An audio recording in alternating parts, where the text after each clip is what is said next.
दोस्तों, 5 ग्रह एस्ट्रोलॉजी के अंदर 12 में से 4 राशि वालों के लिए तीसरे, छठे, 8वें और 12वें स्थान में गोचर कर रहे हैं।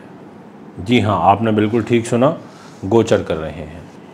अब ऐसी स्थिति में क्या होगा आपके साथ, ये मैं आपको जानकारी दूंगा, क्योंकि आपने मेरी बहुत सारी वीडियोस में ये सुना होगा कि अगर छठे भाव में, अष्टम भाव में, 12वें भाव में अगर ग्रह चले जाते हैं तो वो अपने फल में कमी निश्चित तौर पर करते हैं।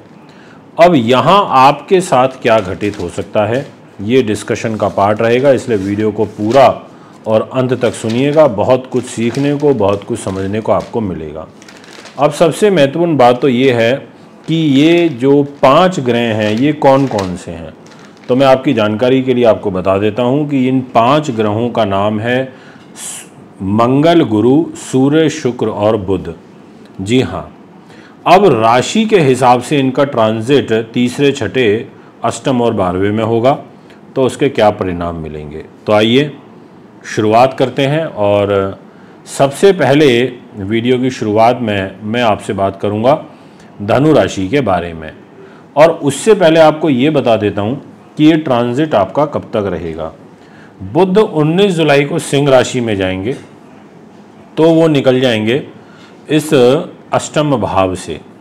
उसके बाद बचेगा सूर्य, शुक्र, मंगल और गुरु, इनको तो रहना ही है। अब ऐसी स्थिति में ये 4 ग्रह हो जाएंगे 19 जुलाई से, और 19 जुलाई तक हैं ये 5 ग्रह। तो धनु राशि के जितने भी जातक मुझे अभी फ़िलहाल सुन रहे हैं, आपके लिए आपकी राशि का स्वामी छठे भाव में, आपके लिए मंगल भी छठे भाव में, जो कि आपके खर्च को लेकर के और आपकी बुद्धि उन्नति को लेकर के छठे भाव में। गुरु आपका राशि का स्वामी और आपके सुख साधन, प्रॉपर्टी, वाहन, ज़मीन जायदाद का स्वामी होकर छठे भाव में। आपका जो बुध है वो कैरियर का स्वामी होकर के अष्टम भाव में। आपका बुध दाम्पत्य जीवन का स्वामी होकर के अष्टम भाव में। आपका सूर्य सिंह राशि का स्वामी होकर के अष्टम भाव में, यानी कि सिंह का स्वामी और कर्क के अंदर चला गया। आपका शुक्र लाभेश होकर के अष्टम भाव में। आपका शुक्र रोगेश होकर के, यानी कि रोग, चोट, शत्रु, बाधा, पुलिस के इस मुकदमे का स्वामी होकर के अष्टम भाव में। यानी कि गुरु शुभ ग्रह है, बुध भी शुभ ग्रह है, शुक्र भी शुभ ग्रह है। 3 शुभ ग्रह छठे और अष्टम में आ गए धनु राशि वालों के लिए। अब ऐसी स्थिति में आपको ध्यान रखना पड़ेगा, अलर्ट होकर चलना पड़ेगा। आपके खिलाफ षड्यंत्र हो सकता है और आपके केंद्र में कोई शुभ ग्रह नहीं। ठीक है, चंद्रमा आएगा, वो तो पर 2.25 दिन के लिए ही तो आता है। यानी कि एक ओवरऑल अगर हम बात करें तो अभी केंद्र में शुभ ग्रह भी नहीं रहने वाला कोई, केवल 2 ग्रह रहेंगे, राहु और केतु। इसलिए मित्रों, मैंने आपसे कहा कि आपको थोड़ा सा ध्यान रखना पड़ेगा, अलर्ट होकर काम करना पड़ेगा, ये मैं विशेष रूप से कहूँगा। अब आपसे बात करता हूँ इसी विषय को आगे बढ़ाते हुए। अब नेक्स्ट जो राशि रहेगी वो भी बड़ी महत्वपूर्ण है, और उस राशि का नाम मैं आपको बता देता हूं। नाम रहेगा मित्रों तुला। अब तुला राशि के जितने भी जातक मुझे भी सुन रहे हैं, आपकी जो ग्रह स्थिति रहेगी उसके हिसाब से राहु छठे भाव में आपकी राशि से, गुरु और मंगल आपकी राशि से अष्टम भाव में, और सूर्य बुध शुक्र की युति बन जाएगी। यानी कि एक तरीके से ये भी आपको परेशान करेंगे, पीड़ित करेंगे, आपको तकलीफ आएगी। इसलिए आपको ध्यान रखना पड़ेगा, केयरफुली काम करना पड़ेगा, योजनाबद्ध तरीके से काम करना पड़ेगा। इसके बाद जो नेक्स्ट राशि रहेगी उसका नाम रहेगा कुंभ। कुंभ के लिए सूर्य छठे भाव में, यानी कि मैरिज लाइफ के लॉर्ड होकर के, शुक्र छठे भाव में भाग्य को लेकर के और सुख साधनों को लेके, बुध आयु के स्वामी होकर के छठे भाव में।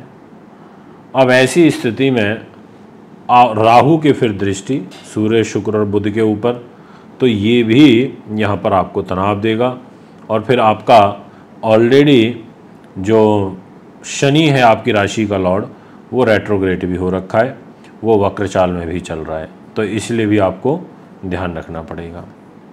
इसके अलावा नेक्स्ट जो राशि रहेगी उसका नाम रहेगा वृषभ। वृषभ के लिए तीसरे भाव में सूर्य रहेंगे, शुक्र रहेंगे, बुध रहेंगे। सूर्य रहेंगे आपके सुख साधनों के लॉर्ड होकर के तीसरे घर में, शुक्र आपके राशि के स्वामी होकर के तीसरे भाव में, रोगेश होकर के तीसरे भाव में, आपके धनेश होकर के बुध तीसरे भाव में, आपके बुद्धि उन्नति नीति शास्त्र विद्वानता के स्वामी होकर के बुध तीसरे भाव में। अब ऐसी स्थिति में आपको यहाँ पर दिक्कत आएगी, आपको परेशानी आएगी, आपको अलर्ट होना पड़ेगा, आपको ध्यान रखना पड़ेगा। और इन चारों राशियों में से जो सबसे ज़्यादा प्रभाव रहेगा वो है धनु राशि के ऊपर, इसलिए धनु राशि वालों आपको सबसे ज़्यादा ध्यान रखना पड़ेगा। ये आग्रह मैं आपको विशेष रूप से करना चाहता हूँ अपने वीडियो से। अब मैं एक राशि को और इंक्लूड कर रहा हूँ क्योंकि इस राशि पर भी मुझे थोड़ा सा कष्ट नज़र आ रहा है, और राशि का नाम है मीन। मीन वालों के लिए केंद्र में कोई शुभ ग्रह नहीं है, ना तो आपकी राशि के अंदर कोई ग्रह है, ना आपके सप्तम भाव में कोई अच्छा ग्रह है, राहु केतु है।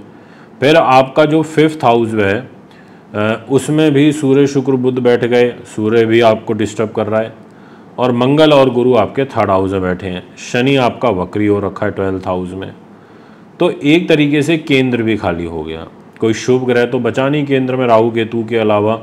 तो यहाँ पर भी आपको थोड़ा अलर्ट और सावधान होकर काम करना पड़ेगा, योजनाबद्ध तरीके से आपको चलना पड़ेगा। तो दोस्तों ये हैं वो राशियाँ, 5 राशियाँ जिनके बारे में मैंने आपसे चर्चा करी।